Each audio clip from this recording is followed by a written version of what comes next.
blessings. Happy full moon in the sign of Cancer. This full moon is happening on Tuesday at 10:33 p.m. Eastern Standard.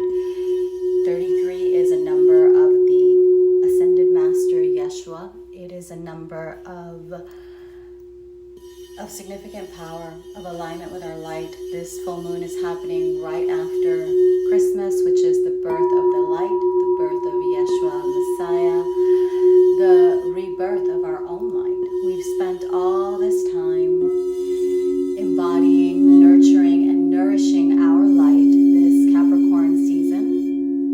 And now we have the opportunity to fully embody it. In the sign of Cancer, there is a lot of illumination.